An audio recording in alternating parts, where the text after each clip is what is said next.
जय जय रघुवीर समर्थ श्रीमत दासबोध दशक 14वा अखंड ध्याननाम समास 7वा युगधर्म निरूपणनाम श्रीराम समर्थ. नाना वेश नाना आश्रम सर्वांचे मूळ गृहस्थाश्रम जेथे पावते विश्राम त्रैलोक्यवासी. जय सद्गुरू. श्रीमत दासबोधातील दशक 14वा आहे अखंड ध्याननाम. त्यामध्ये समास 7वा आहे युगधर्म निरूपणनाम.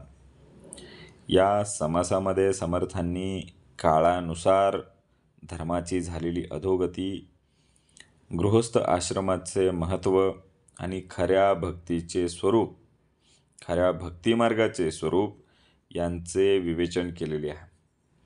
यामध्ये असलेली प्रत्येक ओवी ही युगधर्मातील विकृती दाखवून देणारी आहे.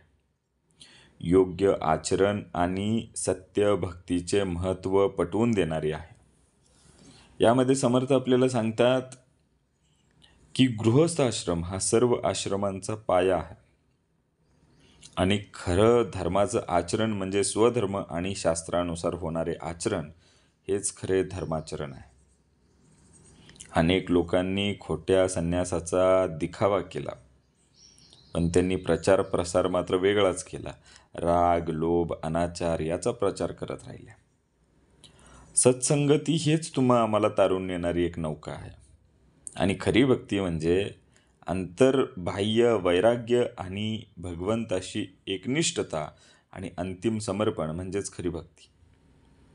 मग आजच्या काळामध्ये हा युगधर्म कसा पाळावा? हा गृहस्थ धर्म आहे, हा सांभाळलाच पाहिजे. कुटुंब, समाज, राष्ट्र यासाठी जबाबदारीने वागलंच पाहिजे. सत्संग केलाच पाहिजे. यासाठी योग्य गुरुची निवड, योग्य मित्रमंडळींची निवड, चांगले विचार यांच्याशी जोडलं गेलं पाहिजे. दिखावा टाळता आला पाहिजे. वरवरून काही नको, आंतरिक शुद्धता जोपासली पाहिजे. ज्ञानासोबत आचरण ठेवलं पाहिजे. फक्त वाचनाने काहीच होणार नाही. ते वाचन जेव्हा आचरणात उतरेल तेव्हा जीवनामध्ये परिवर्तन घडेल. वैराग्य हे आंतरिक ठेवावं आणि यासाठी संसार टाळण्याची गरजच नाही ना. संसार टाळून नाही तर संसारात राहून लोभ, राग, मोह यांच्यावरती विजय मिळवणं म्हणजेच खरा विजय आहे. सामाजिक प्रामाणिकपणा हा जपलाच पाहिजे. भ्रष्टाचार, अनाचार, खोटेपणा हा टाळलाच पाहिजे. या समासामध्ये कलियुगातील धर्मस्थिती, आश्रम व्यवस्था आणि समाजाची होणारी अधोगती याचं अत्यंत वास्तव असं चित्रण समर्थांनी आमच्या समोर केलेलं आहे. बरोबर. आता ह्यामध्ये पहिली ओवी समर्थांनी सांगितलेली आहे, नाना वेश नाना आश्रम सर्वांचे मूळ गृहस्थ आश्रम जेथे पावती विश्राम त्रैलोक्यवासी. किती वेगवेगळे वेश घेतले, किती वेगवेगळे आश्रम असले तरीसुद्धा या सर्वांचा उगम, या सर्वांचं मूळ हे कुठून आहे? गृहस्थ आश्रमातूनच आहे. जिथं विश्राम मिळतो, त्रैलोक्याला सुद्धा विश्राम मिळतो, ते गृहस्थ आश्रम आहे. संन्यासीसुद्धा गृहस्थ आश्रमातूनच बाहेर पडतो, तेव्हा तो संन्यासी होतो. प्रभू श्रीराम, प्रभू श्रीकृष्ण हे सुद्धा गृहस्थ जीवनाचा अनुभव घेतलेले व्यक्तीच आहेत ना. या सगळ्यांनी गृहस्थ आश्रम स्वीकारलेलाच होता. त्यामुळे सर्वांचे मूळ हे गृहस्थाश्रमच आहे. मग कुणाकुणाचे मूळ गृहस्थाश्रम आहे? समर्थ दुसऱ्या ओवीत सांगतात, देव ऋषी मुनी योगी नाना तापसी वितरागी पितृ आदी करुणी विभागी अतीत अभ्यागत. मग देव आहेत, ऋषी आहेत, योगी आहेत, तपस्वी आहेत, हेही गृहस्थाश्रमातूनच उगम पावलेले आहेत ना. आणि नंतर त्यांनी संन्यास घेतलेला आहे. नंतर ते संन्यासी आणि तपस्वी जीवनाकडे वळालेले आहेत. ह्याच्यामध्ये ऋषी मुनी कोण कोण होते? वसिष्ठ ऋषी होते, विश्वामित्र होते, हेही गृहस्थाश्रमामध्ये होतेच की. आता गृहस्थाश्रम निर्माण झाले. कसे निर्माण झाले बघा.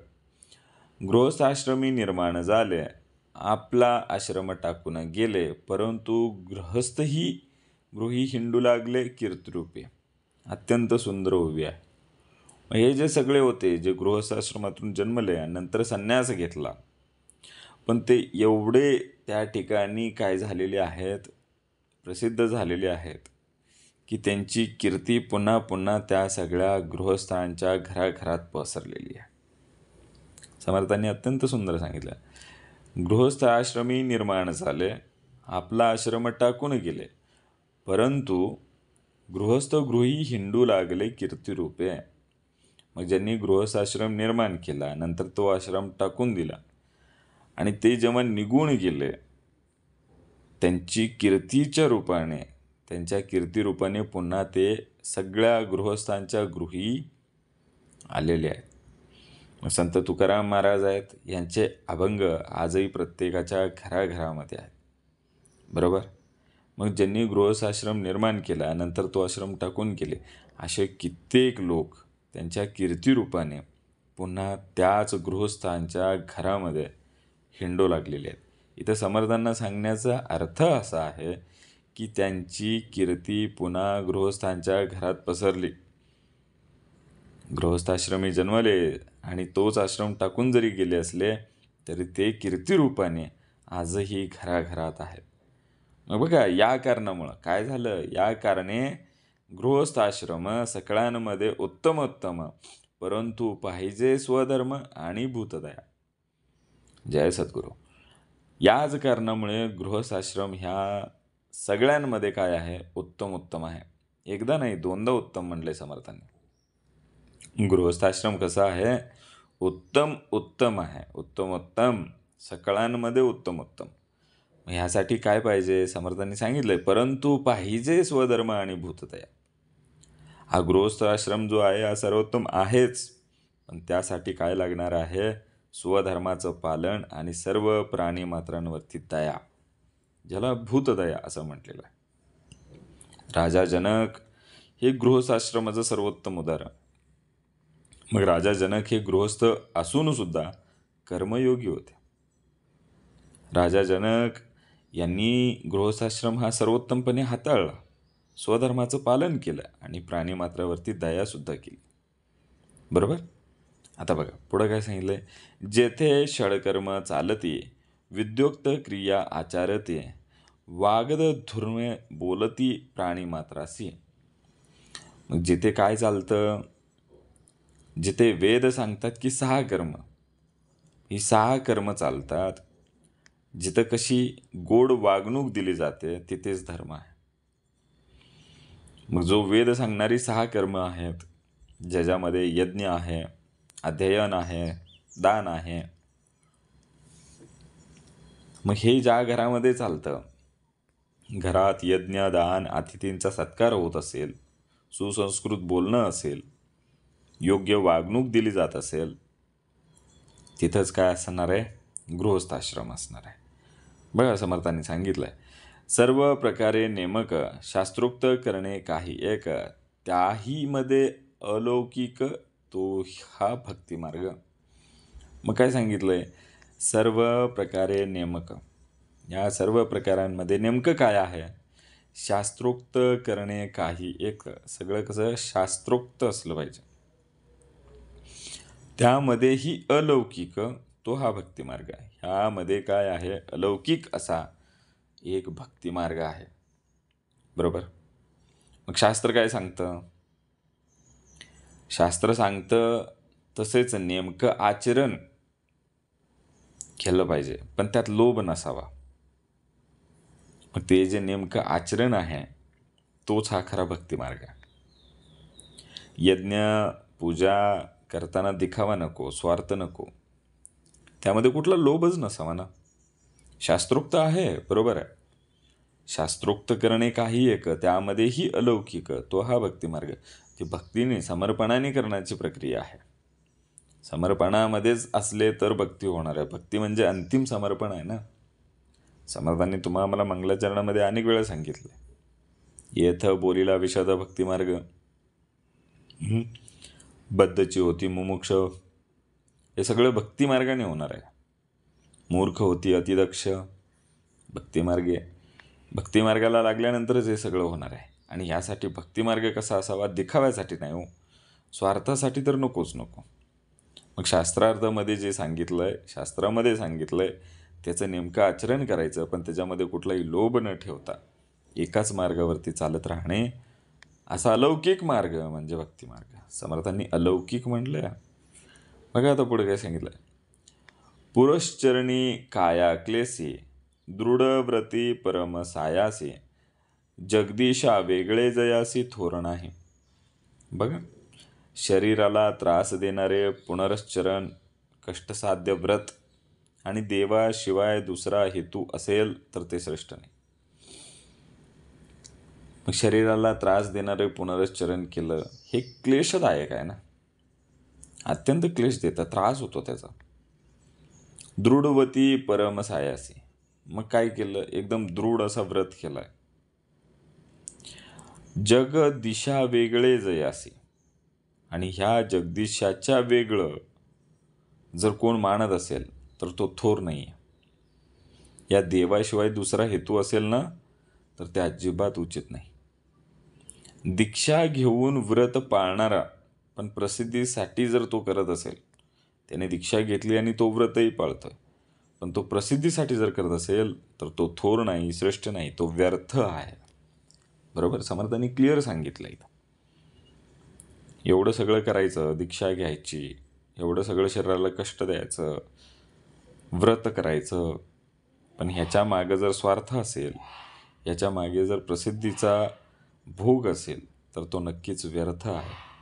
बघा मग समर्थांनी पुढे सांगितलंय. काया वाचा जिवे प्राणे कष्टे भगवंता कारणे मने घातले धरणे भजन मार्गी. काया म्हणजे शरीर, वाचा म्हणजे वाणी. शरीराने आणि मुखाने, शरीर, वाणी, मन, प्राण यांनी केवळ भगवंतासाठीच केलेलं कष्ट म्हणजे भजन मार्ग आहे. बरोबर. मग काया म्हणजे शरीराने, वाचा म्हणजे वाणीने, जीवाने, प्राणाने कष्टे भगवंता करणे, सगळं भगवंताच्या कारणाला लावायचं. जे काय असेल ते भगवंतासाठी.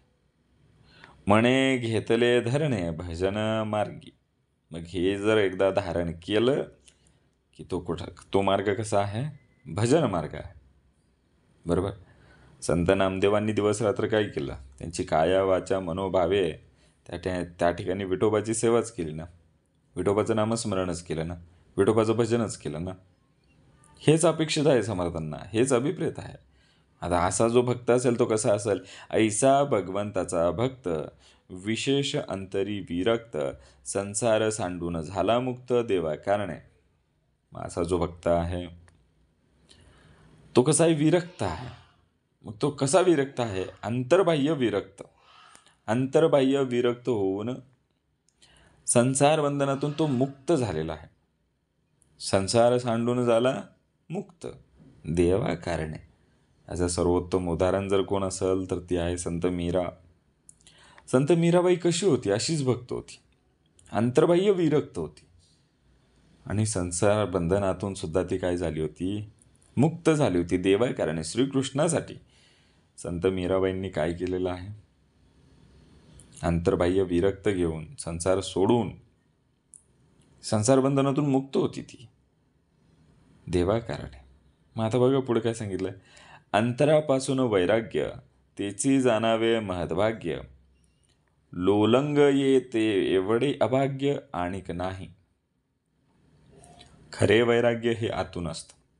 अंतरापासून वैराग्य आतून आहे ना, अंतरी असेल तरच वैराग्य. मग खरं वैराग्य आतून येतं, तेच त्याचं काय आहे, महदभाग्य म्हणलंय. समर्थांनी काय सांगितलं, महदभाग्य, महाभाग्य आहे त्याचं. त्याची जाणावे महदभाग्य. परंतु इच्छांच्या मागे लागणे म्हणजे अभाग्य. ते जे महदभाग्य होतं ते अंतरी होतं. मग आता जर त्याच्या इच्छा, कामना, वासना जागृत होत असतील तर ते वैराग्य कसलं. आणि तो इच्छांच्या मागे लागला, कामनांच्या मागे लागला, वासनांच्या मागे लागला तर तो अभाग्य, तो अभागी झाला. आता त्याच्याकडे भाग्य नाही. महदभाग्य होतं आधी, आता अभागी झाला. एखादा रंक आहे पण त्याच्याकडे इच्छाशून्यता असेल ना, तर त्याच्या एवढा धनवान कुणी नाही.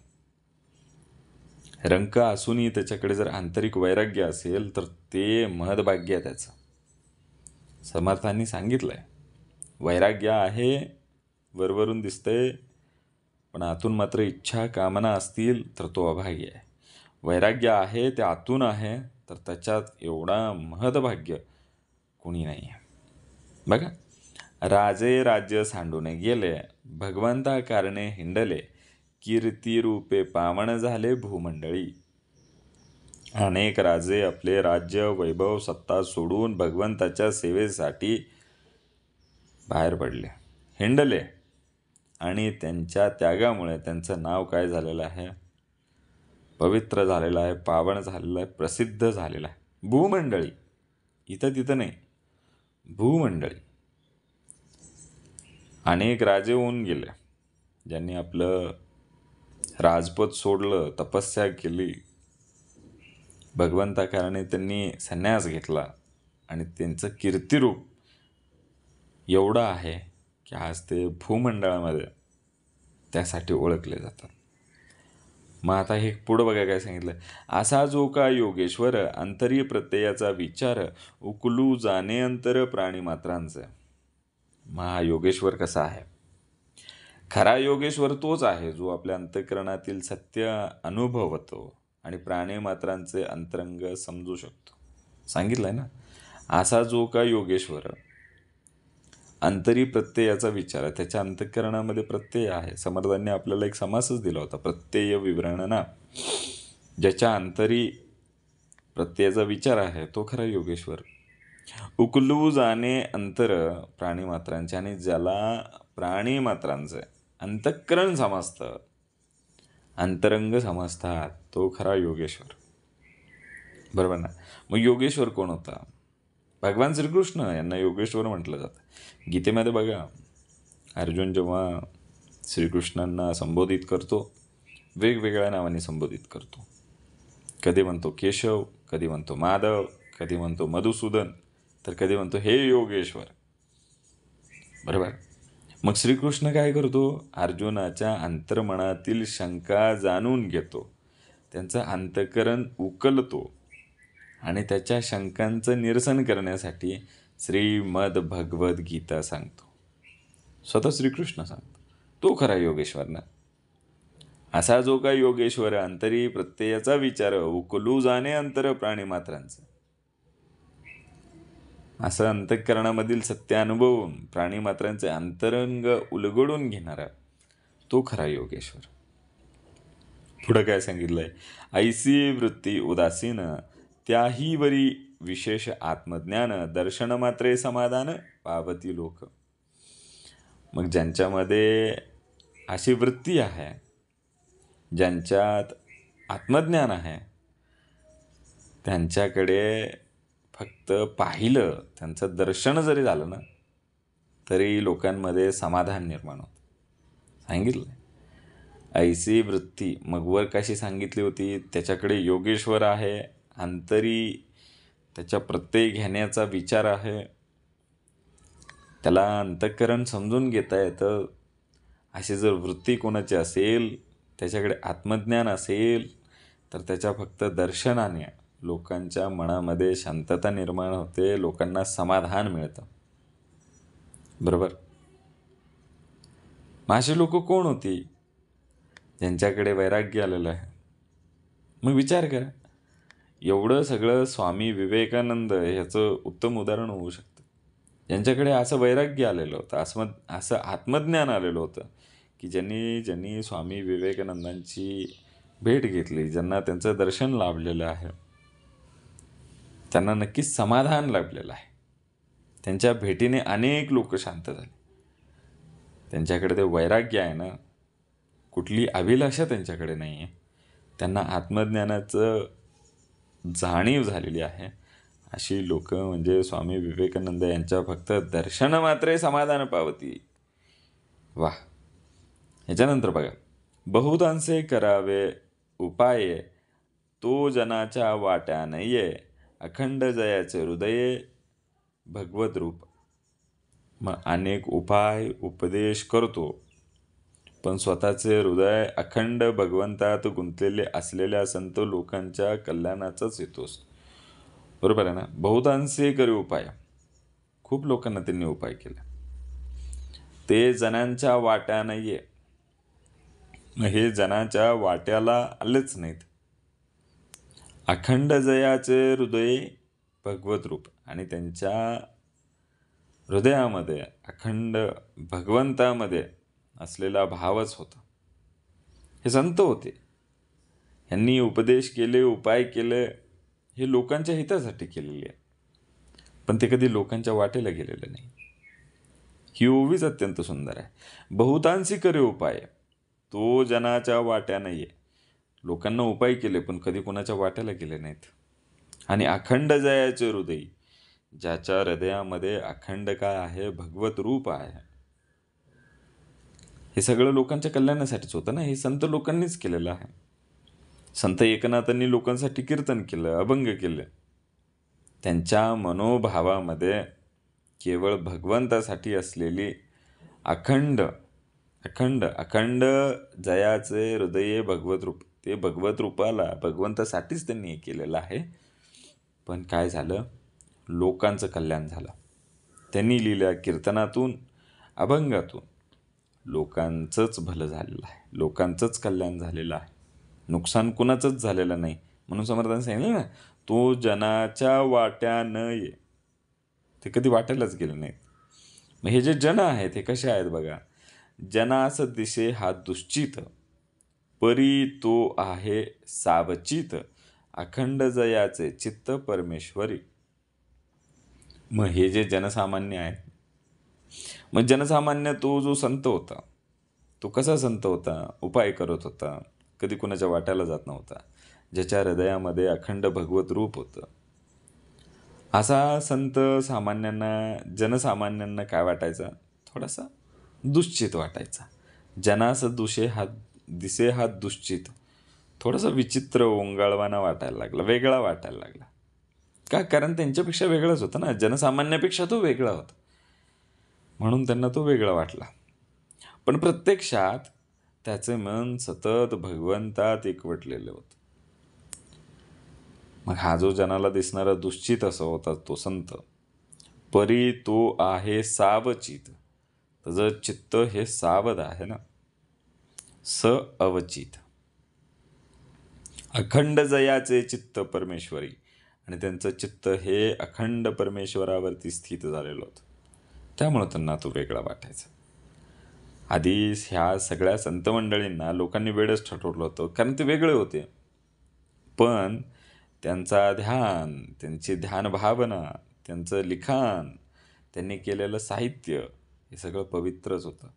आणि ज्यांनी त्यावेळेला तुकाराम महाराजांना किंवा संत परंपरेला वेगळं म्हटलं होतं, आज तीच लोक त्यांच्या अभंगाचं पारायण करतात, त्यांच्या कीर्तनाचं पारायण करतात, त्यांच्या साहित्याचं निरूपण करतात. बरोबर? आता बघा पुढे काय सांगितलं. उपासना मूर्ती ध्यानी अथवा आत्मानुसंधानी, नाहीतरी श्रवण मननी निरंतर.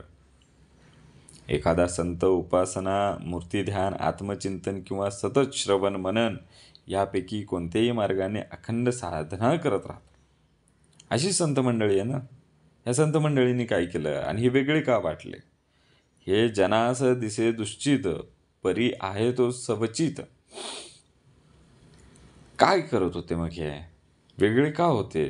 तर उपासना करत होते, मूर्ती ध्यान करत होते, आत्मचिंतन करत होते, सतत सतत सतत काय करत होते? श्रवण करत होते, मनन करत होते, निधिध्यासन करत होते.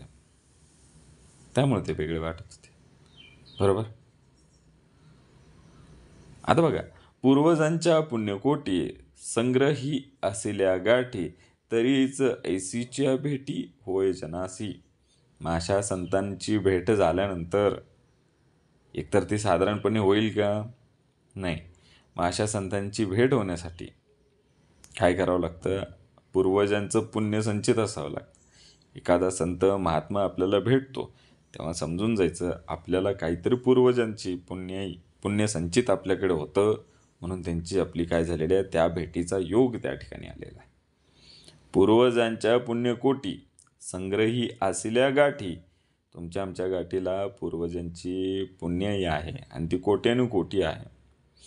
म्हणूनच यासल्यांच्या भेटी झाल्या, तरीच ऐसियांची भेटी. म्हणूनच आम्हाला या संत संगतीची भेट झाली, संत परंपरेची भेट झाली, सद्विचारांची भेट झाली. का? आमच्या पूर्वजांची पुण्य कोट्यानुकोटी, ती संग्रही होती आमच्याकडे, ती आसल्या गाठी त्या आमच्या गाठीला होत्या. म्हणूनच काय झालेलं आहे, आमची गाठभेट झालेली. मग हे आमच्या पूर्वजांची केलेली पुण्याई, आमच्या चांगल्या कर्माची फळं. म्हणूनच आम्हाला काय झालेले आहेत, सद्गुरू मिळालेले आहेत. तुम्ही आम्ही बैठकीला येऊन बसतो, आपल्याला वाटतं आपण बैठकीला आलो. अरे तुम्ही आम्ही बैठकीला आलो नाही, तुम्हाला आणलेलं आहे. तुमचं आमचं पूर्वजांनी जर त्या ठिकाणी पुण्याई आहे, ती संग्रही होती, ती कोट्यानुकोटी आहे. म्हणूनच तुमची आमची भेट सद्गुरूंनी घडवून दिलेली आहे. चांगल्या कर्माची फळं म्हणून आपल्याला सद्गुरू भेटलेली आहेत. आता एकदा भेटलं आहे ना, आता सोडायचं नाही. बघा आता पुढं सांगितलं आहे, प्रचितीविन जे ज्ञान ते अवघेची अनुमान, तेथे कैसे परत्र साधान प्राणियासी. बघा, प्रचिती म्हणजे प्रत्यक्ष अनुभव. प्रचितीविन जे ज्ञान, प्रचितीच्या शिवाय जे ज्ञान आहे ते फक्त अनुमान आहे. याच्या आधी सांगितलं, प्रचिती म्हणजे प्रत्यय, अनुमान म्हणजे फक्त तर्क आहे. ऐकलंय, बघितलं नाही कधी, बरोबर, अनुमान आहे. मग प्रत्यक्ष अनुभूतीशिवाय असलेलं जे ज्ञान आहे, जे ऐकीव आहे, ते फक्त तर्क आहे, त्याला अनुमान म्हणायचं. त्यातून परलोकाची साधना होत नाही हो. ते कैचे परत्र साधन प्राणी मात्र असी. फक्त पुस्तकच वाचली, पुस्तकामध्ये वाचलं की पोहायचं कसं, पुस्तकामध्ये वाचलं की गाडी कशी चालवायची, नुसतंच वाचलं पण कधी पाण्यात उतरला नाही. पोहायचं कसं, पुस्तकातच वाचलं आहे. नदी पार होईल? नाही होणार. नुसतं वाचून होणार नाही.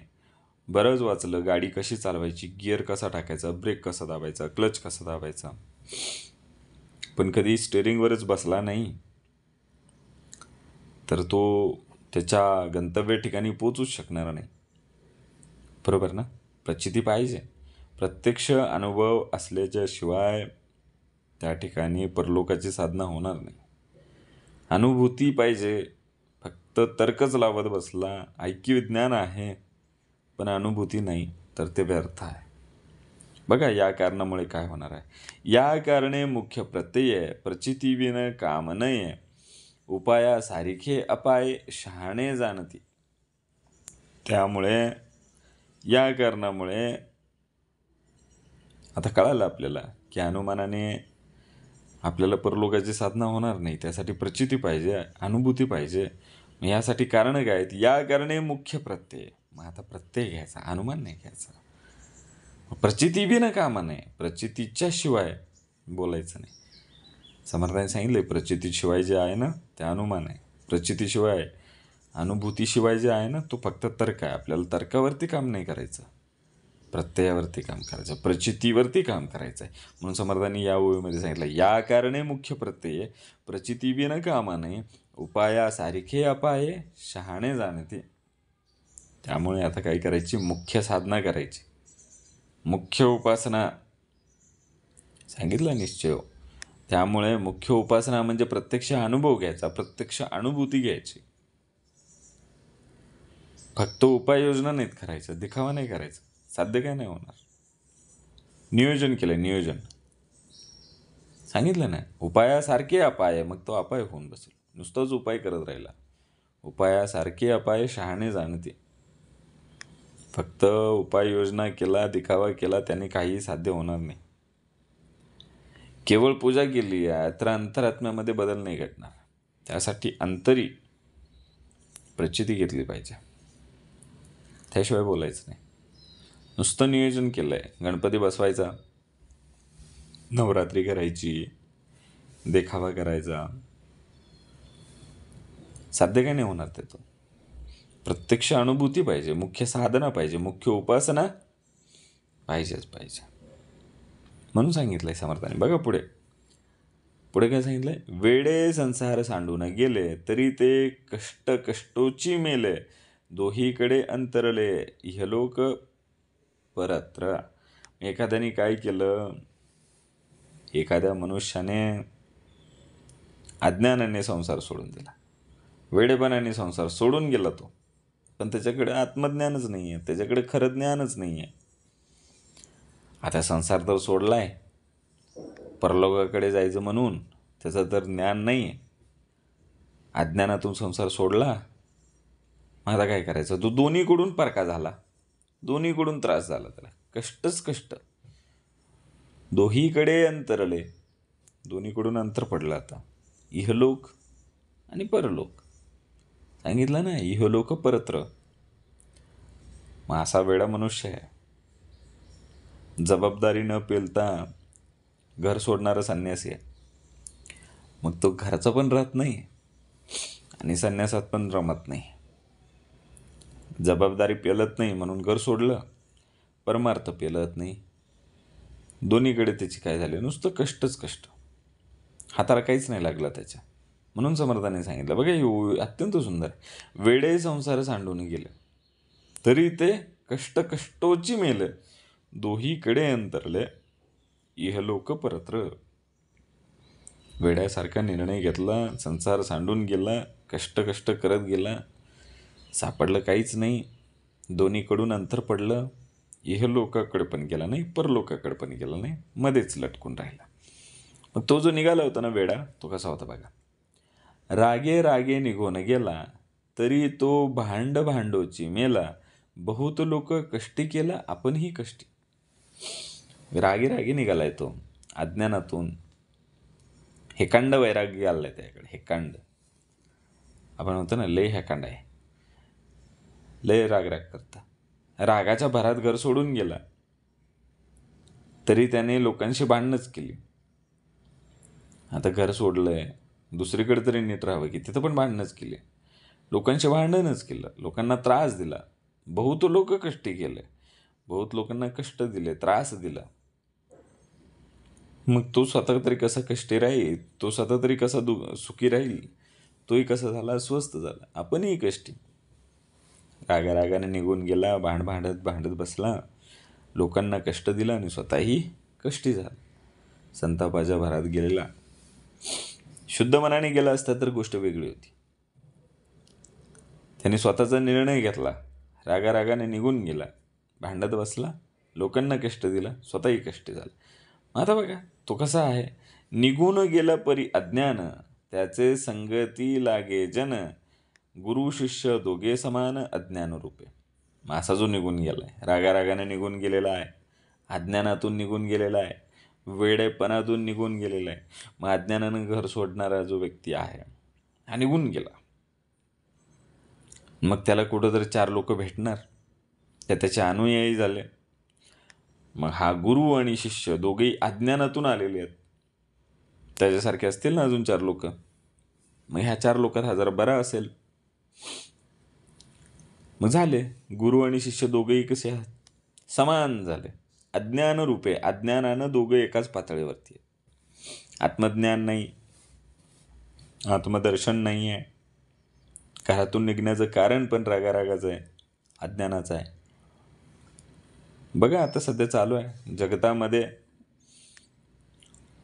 भोंदू बाबा आहेत, खोटे बाबा आहेत, यांच्या मागे जाणारे लोक आणि त्यांना फसवणारा बाबा, दोघेही अंधश्रद्धेत आहेत, दोघेही अज्ञानी आहेत. बरोबर का? सांगितलंय गुरु शिष्य दोघे समान अज्ञान रूपे. असा निघून गेलेला व्यक्ती आहे, त्याला मिळालेली जी संगती आहे तोही अज्ञानी, हाही अज्ञानी, दोघेही समान. आशावादी अनाचारी निघून गेले देशांतरी, तरी तो अनाचार्य करी जनामध्ये. असा जो आहे तो काय करेल? पहिलाच तो रागारागाने अज्ञानातून आलेला आहे, एखाद्या वाईट प्रवृत्तीचा अनाचारी माणूस हा कुठेही गेला, कुठेही गेला, निघून गेला ना. समर्थांनी 22व्या ओळीत सांगितलं निघून गेला. आता सांगितलं कुठं गेला? निघून गेला देशांतरी. मग त्याने देशांमध्ये, कुठल्याही दुसऱ्या देशांमध्ये जरी गेला आणि जर तो अनाचारी असेल, वाईट प्रवृत्तीचा असेल, तर तिथं सुद्धा तो अनाचारच करणार आहे. स्पष्ट सांगितलेलं आहे, आशावादी अनाचारी निघून गेला देशांतरी, तरी तो अनाचारच करी जनांमध्ये. मग भ्रष्ट माणूस कुठेही गेला तरी भ्रष्टाचारच करणार आहे. अनाचारी माणूस कुठेही गेला तरी तो अनाचारच करणार आहे. मग तो स्वदेशी असू दे नाहीतर परदेशी असू दे. निघून गेला देशांतरी सांगितलंय ना, कुठल्याही देशामध्ये गेलं तरी त्याची वृत्ती तशीच राहणार आहे. बघा आता पुढं काय सांगितलंय, गृही पोटे वेन कष्टी, कष्टी होऊन निघून जाती, त्यास ठाई ठाई मारती चोरी भारता. मग जो गृहस्थ आहे, जो योग्य मार्गाने पोट भरू शकत नाही, तो चुकीच्या मार्गाने जातो, चोरी करतो आणि शिक्षा भोगत बसतो. गृही पोटे विन कष्टती, मग इथं कष्ट करत होता, जेव्हा घरी होता त्याचं पोट भरत नव्हतं, कष्टी होऊन निघून गेला. मग कष्टी झाला, निघून गेला, काहीतरी अनाचार केला, काही ठिकाणी त्या ठिकाणी चुकीचा मार्ग वापरला, त्यास ठाई ठाई मारती चोरी भरता. बरोबर का? त्याला ठिकठिकाणी मारहाण झाली, कारण त्यानं काय केला, अनाचार केला, भ्रष्टाचार केला. घरी पोट भरत नव्हतं, बाहेर गेला, बाहेर तसाच वागू लागला, अनाचारी झाला, लोकांना फसवलं, भ्रष्टाचार केला. मग लोकांनी त्याला चांगलं ठेचून मारला. ठीक आहे.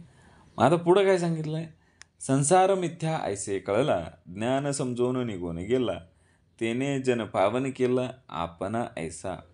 मग संसार हा मिथ्या आहे हे ज्याला कळालं, संसार मिथ्या ऐसे कळला, संसार खोटा आहे हे त्याला कळालं, ज्ञान समजून निघून गेला, आता ज्ञानातून निघून चाललेला आहे. आता जो आहे ना तो विवेकातून निघून चाललेला आहे. आधी अज्ञानातून निनिवेतून निघून गेला, त्याला लोकांनी ठेचू मारला, तुम्ही पाहिलेला आहे. तेने जन पावन केला आपणा ऐसा. जो विवेकातून जाणीवेतून निघून गेलेला आहे त्याने सगळे जन पावन केलेले आहेत स्वतःसारखे. आधी तो स्वतः पावन झाला आणि मग जनाला पावन केला. ज्याला खरे ज्ञान झाले त्याने संसाराचं मिथ्या तत्व ओळखून त्याग केला आणि स्वतःसह इतरांचा देखील उद्धार केला. ह्याच्या मागे जाणीव होती. बरोबर का? संत ज्ञानेश्वरांनी ज्ञानाने संसारातून वैराग्य घेतलं आणि इतरांना मार्गदर्शन केलं. कितीतरी आपल्याकडे मंडळी आहेत, संत मंडळी आहेत, ज्यांना समजलं की संसार हा मिथ्या आहे हे वेळेस त्यांनी जाणून घेतलं, त्यांच्याकडे जाणीव उभा राहिली आणि ते ज्ञानातून समजुतीतून समजून घेऊन ज्ञान समजून निघून गेला. समर्थांनी सांगितले ज्ञान समजून निघून गेला. ज्ञानाने समजून घेऊन निघून गेलेला आहे तो आपल्याबरोबर इतरांचा सुद्धा उद्धारच करणार. बरोबर का? बघा आता पुढं काय सांगितलंय, एक संगतीने तरती एक संगतीने बुडती, या कारणे सत्संगती बरी पाहावी. अत्यंत सुंदर उभी आहे. एक संगतीने तरती एक संगतीने बुडती, या कारणे सत्संगती बरी पाहावी. एकाच्या संगतीने तरुण जाशील, एकाच्या संगतीने बुडून जाशील, या कारणामुळे सत्संगती बरी पाहावी. काही लोकांच्या संगतीत बघितलं ना आपण मगाशी, जो गुरु आणि शिष्य हे अज्ञान रूपाने एक समान होते, त्यांचा शेवट कसा झाला, ते तरले का बुडले? बुडले. आणि आता आपण बघितलं, संसार मिथ्या ऐसा कळला, ज्ञान समजून निघून गेला, तेने जन पावन केला आपण ऐसा. मग ह्या लोकांच्या संगतीमध्ये आलो तर नक्कीच आम्ही ह्या भवसागरामध्ये तरणार आहोत. आम्हाला तारून नेणारी लोक आहेत ही, जी विवेकातून घराबाहेर पडलेली, ज्यांनी विवेकातून गृहस्थाश्रम सोडलेला आहे, त्यांच्या संगतीमध्ये आम्ही तरुण जाणार आहोत. आणि ते जे अज्ञानातून निनिवेतून बाहेर पडलेली लोक आहेत त्यांच्या संगतीने बुडणार आहोत 100%. म्हणून काय करायचे, योग्य संगत निवडावी.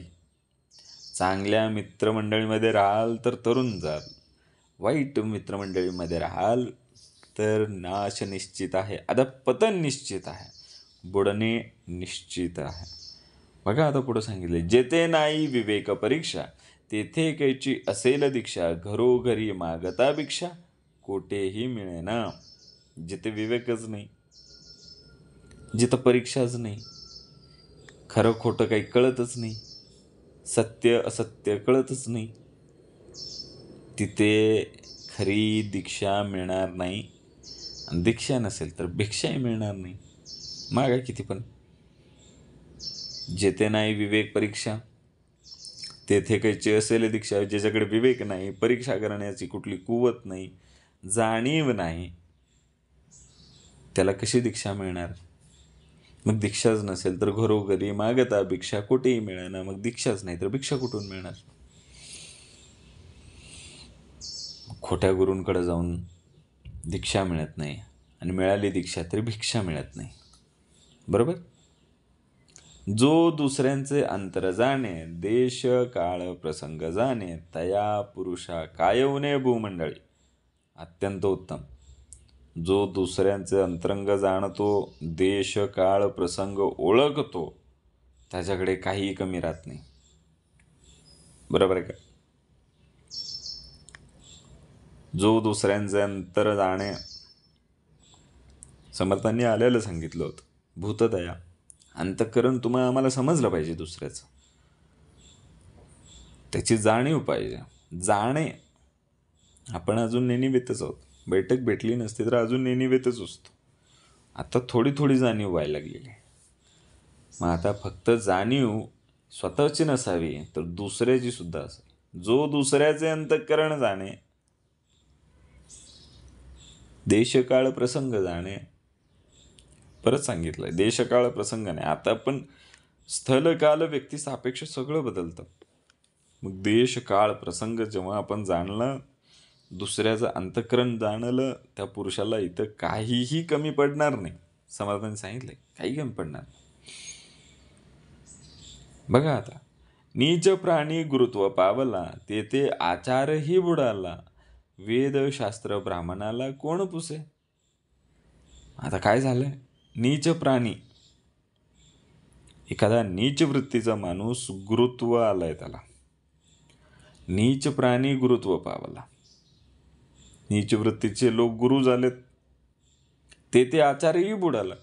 असा नीच वृत्तीचा व्यक्ती जर गुरु झाला तर आचरण सुद्धा भ्रष्ट झालं की नाही? धर्माचा आचार बुडाला. मग हे जर झालं तर काय होणार आहे पुढं? वेदशास्त्र ब्राह्मणाला कोण पुसे. मग वेदशास्त्र ज्ञान यांना कोणी पुसणार नाही.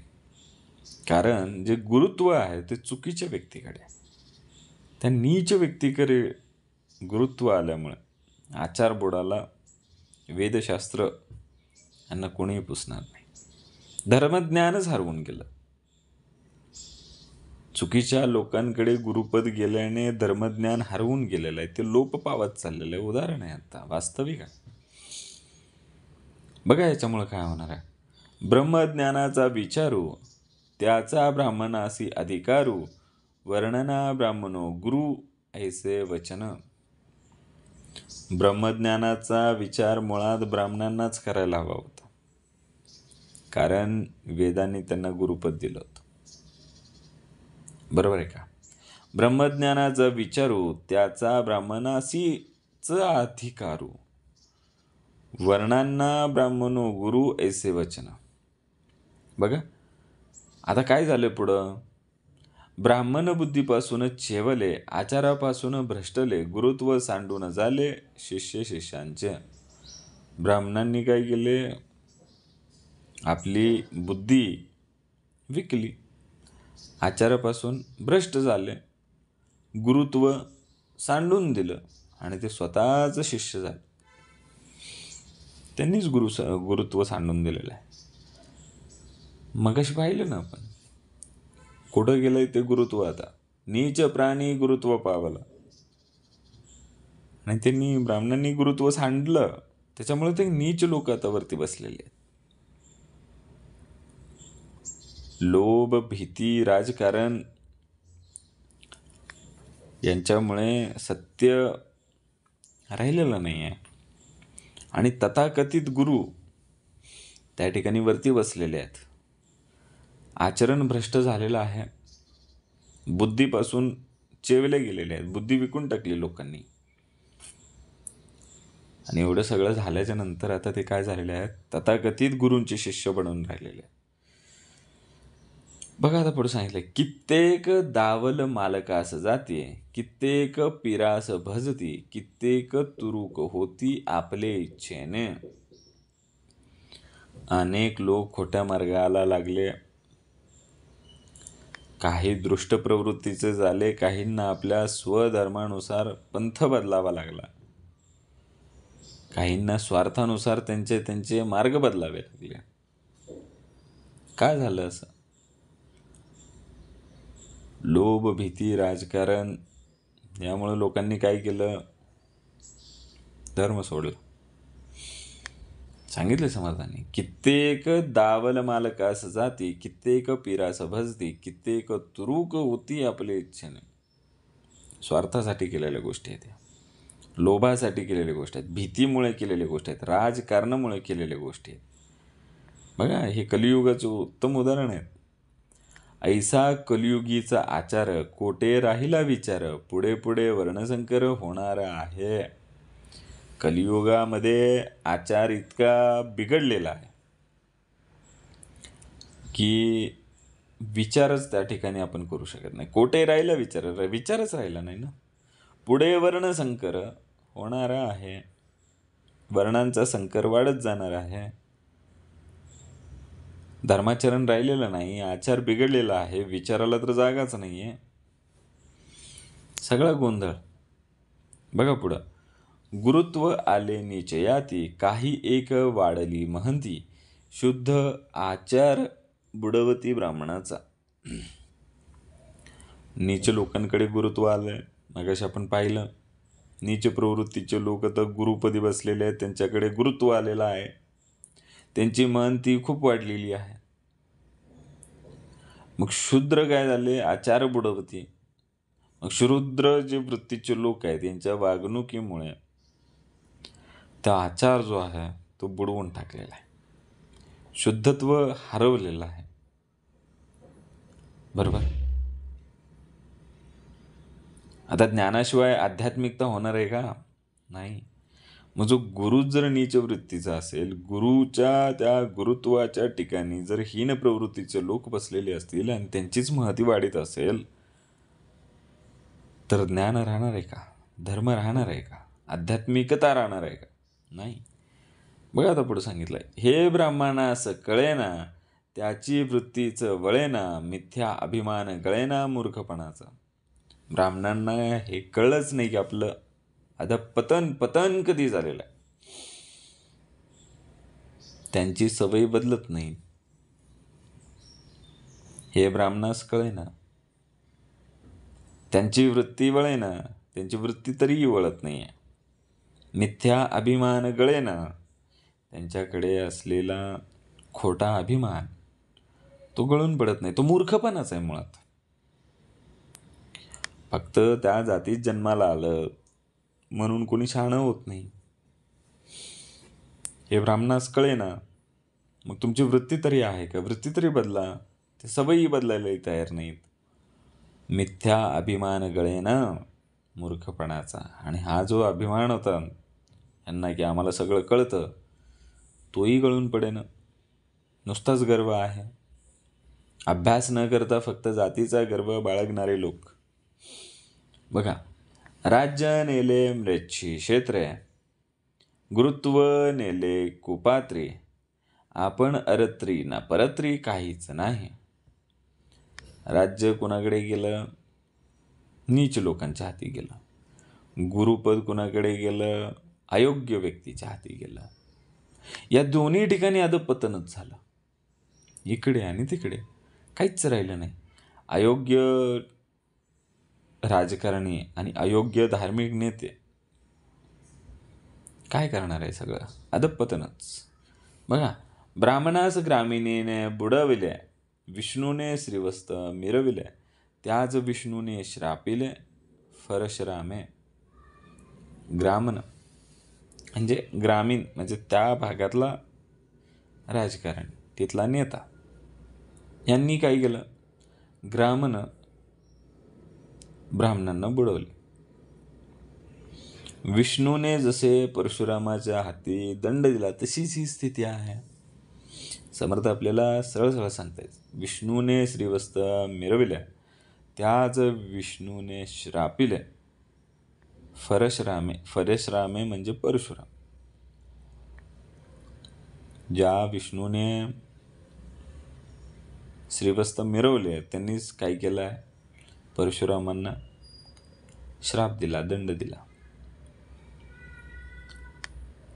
बघा, आम्हीही तेची ब्राह्मण, दुःखे बोलिले हे वचन, वडील गेले ग्रामनी करुण, आम्हा भोवते. समर्थ सांगतात की आम्ही ब्राह्मणच आहोत. आमच्या पूर्वजांनी म्हणजे ग्रामणांच्या, सत्ताधाऱ्यांच्या हाताशी राहून पतन ओढून घेतलं आणि ते निघून गेले. समर्थ इथे क्लिअर सांगतात, आम्ही त्याची ब्राह्मण, दुःखे बोलले हे वचन, दुःख वाटतंय हे वचन बोलताना, वडील गेले ग्रामनी करून, आम्हा भोवते. बघा आता काय झालंय. आताचे ब्राह्मणी काय केले?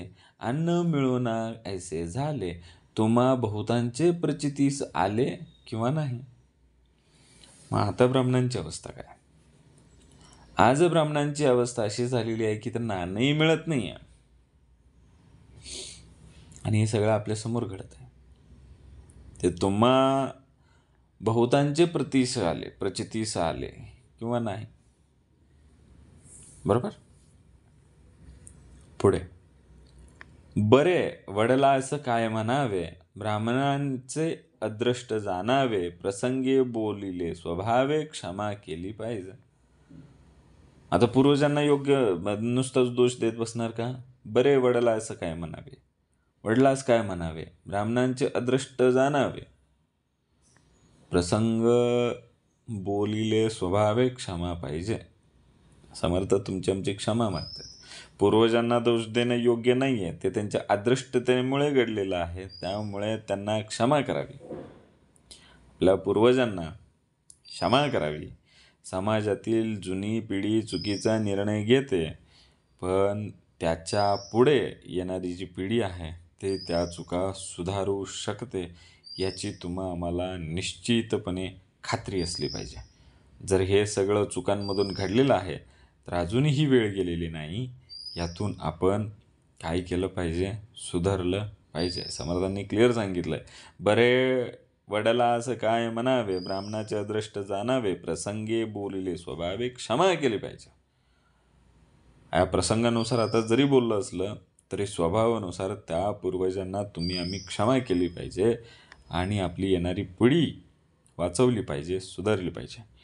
इति श्रीदास बोधे गुरुशिष्य संवादे युगधर्म निरूपण नाम समास 7वा. जय जय रघुवीर समर्थ. ओम श्री दत्तात्रय श्रीपाद श्री वल्लभाय नमः. जय सद्गुरु.